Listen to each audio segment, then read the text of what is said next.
Alrighty, people, how are you? Whoa, my name is Mark Striegel. I'm on YouTube. I do a podcast. So this is just a little promo. This is Pearl the dog. Hi, Pearly. And we talk about rock and roll.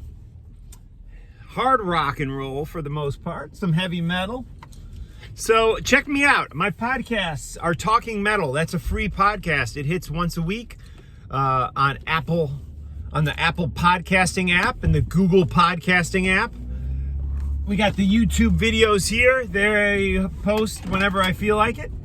And we have the Mark Striegel show, which hits every Friday. And that's a private show. And it's available on my Patreon page, which is patreon.com/talkingmetal. If you support me there for as little as $2 a month, you get that bonus podcast every Friday. So please do that. And you also get bonus videos for the upper tier people on Patreon. Get bonus videos of Mark in the minivan and whatnot. So just a little promo. I wanted to thank all the patrons for supporting me there, all 30-something of you. And if you do a $5 tier a month, I will send you out a Talking Metal t-shirt. So, there you go. I'm thinking of getting Talking Metal hoodies made. I'm out of stock on those. Maybe a zipper hoodie for the upper tier people on Patreon. We'll see. Anyways, yeah. So, this is what I do. I just talk.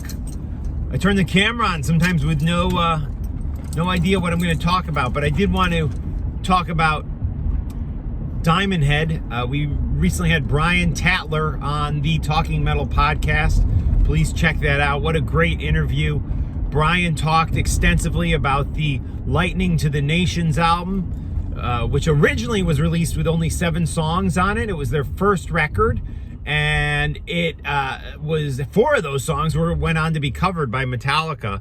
And honestly, when you listen to a song like Am I Evil by Metallica or by Diamond Head, Metallica didn't really change it all that much. As a matter of fact, they covered it pretty much to the T. Sure, they had that Metallica angst in there and you know, maybe pushed the aggression slightly, but not much. I mean, really, I mean, and I don't even know if that's it. I mean, they kind of they added the Metallica sound to it. The aggression thing, I'm not sure. I mean, because the original Diamond Head was pretty aggressive. And one thing Brian shared with me is they didn't play to a click. They didn't play to a click track when they recorded that record.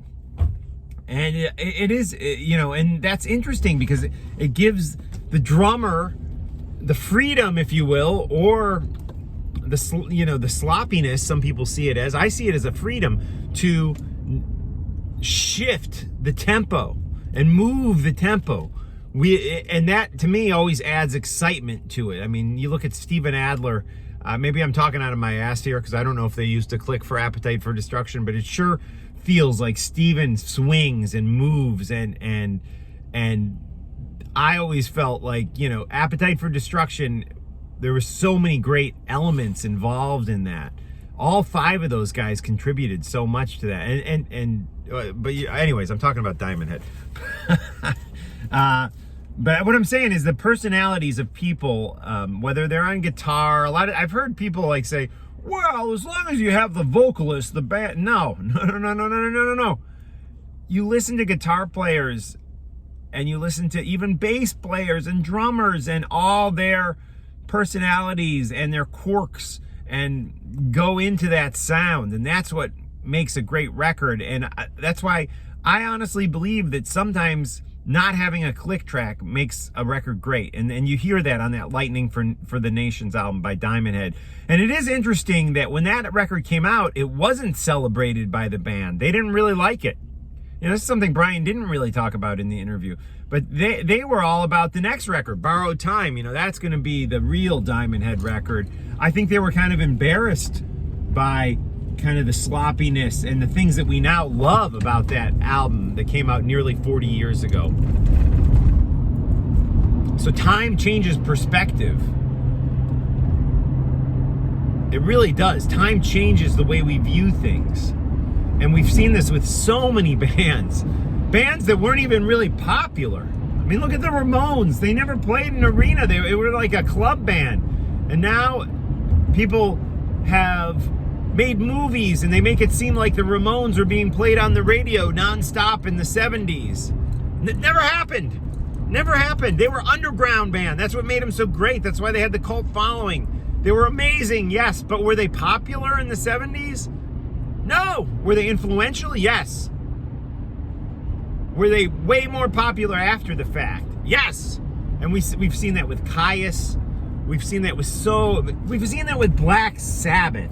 Honestly, Eddie Trunk was talking about this recently. Like, he didn't really know much about Black Sabbath when he got that Heaven and Hell album, which didn't feature Ozzy, and he went back. I was similar, you know. I discovered Ozzy. Ozzy was, for me, Blizzard of Oz and Diary of the Madman. I was in junior high school. Kids were going nuts over that shit. I got excited by it. I have vivid memories of people showing me the album covers, and it was, you know, many years later that I went back and discovered the stuff with Black Sabbath. And quite frankly, a lot of it sounded dated in the early 80s. You know, I know that's hard to believe, but it did. It didn't have the cool factor.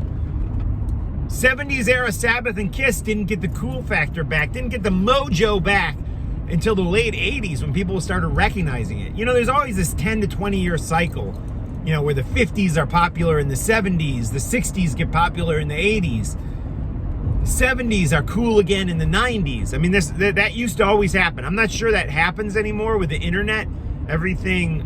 All things have been broken down, so we don't have pop culture mega centers pushing what they want on us, like TV stations and Rolling Stone magazine. We don't have that stuff anymore. I mean, does it exist? Yeah, sure it exists, but everything's broken down so people can discover stuff how they want to discover stuff. So a 10-year-old kid can be into 70s era rock, you know. Very few of them are, but he could be if he wanted to. You know, fashions live on. Whatever your sexual fetish is, you can find it on the fucking internet. Whatever your music is, you can find it on the internet. I mean, so it's pretty amazing. And I really feel like that shift, for better or worse, like MTV, the influence that used to have over us kids and us listeners was tremendous. And you don't really have anything quite that powerful anymore. For better or worse, a lot of people probably think it's for better, you know? Wasn't a bunch of guys in a freaking boardroom deciding what music was going to be fed to you. However, I will say a lot of what they fed us was quite good. Yeah. Thank you, Rob Barnett and the other people who, you know, picked out that shit. A friend of mine, Rob Barnett, who does a great daily video, by the way, on Vimeo. And that's my rant for today. But yeah, a lot of stuff, like you see, like being